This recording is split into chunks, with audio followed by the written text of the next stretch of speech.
Okay, hello, Iron Rob. I'm back. And I just bought a new power supply for my pedals. Got it off Amazon. It's called a Neewer. I don't know if this was some kind of thing that they were trying to do, newer and newer. And $40, $40 Canadian. Wow, amazing. Now you'll see why it's not really so amazing. So here I have, let's turn on the amplifier here. So I've got a little PV Bandit 112 here, and I've got a blues driver. I just took any run-of-the-mill Boss pedal just does this right. And if I turn it on, you see, you can hear it, and it's running on a battery. It's all good. Now listen to this thing. I'm going to turn this on and listen to this thing when I go to power supply. Watch this. Watch this. Oh, you hear that? Now that's crap.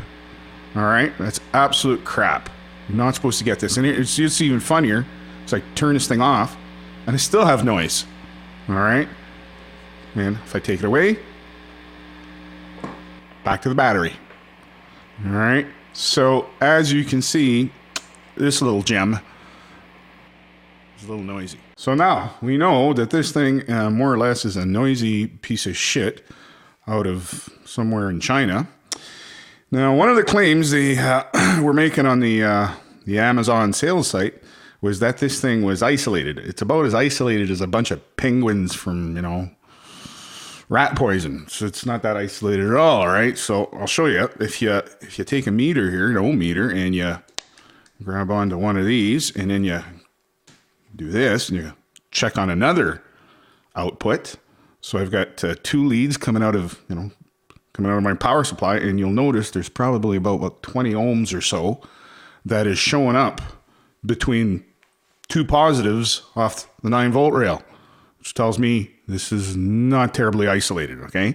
You should be reading an infinite amount of resistance, something very high. Your meter should show like an OL or something like that, okay? So, when you're seeing 20 ohms, you're not getting much isolation. This is not what I would call beautiful. So we got a next thing here. That's how they built this. First of all, you got your Chinese wall wart type of, this is probably some little switcher of some sort. So it takes your 120 volts AC, spits out 18 volts, guarantees you an amp. Yeah, it'd be a switcher. Pretty light. I'm not feeling much transformer in there. Maybe a coil, but I'm not breaking it open. And it comes onto here. Now, see these two inductors here? That's telling me look for switcher chips, and that's what you got. You got a couple of surface mount biddies here. You got one right over here and one right over here. Those things are little switching regulators. Cheap and dirty, man. Cheap and dirty. And then you've got, okay, this is your input right here. So your power comes in, and then you've got, let's see, what do we got here? We got 1, 2, 3, 4, 5, 6, 7, 8 ports that'll give you your 9 volts. We've got a 12 and an 18. And you notice they've got little inductors right here, and that's for filtering. And apparently that's supposed to keep nasty things from running around. But as you heard, you plug this thing in, and you get all kinds of noise and junk coming out of here. So for $40, you're actually buying something that probably cost them a whole, I don't know, maybe $8 to make at the most, if that. You throw this in an easy bake oven. It's all surface mount. Stuff flows, a couple of parts in there. Nah, didn't cost them much to do. But it's a piece of junk.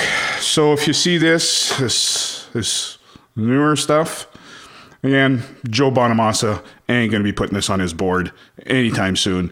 And I don't see why you would want to either.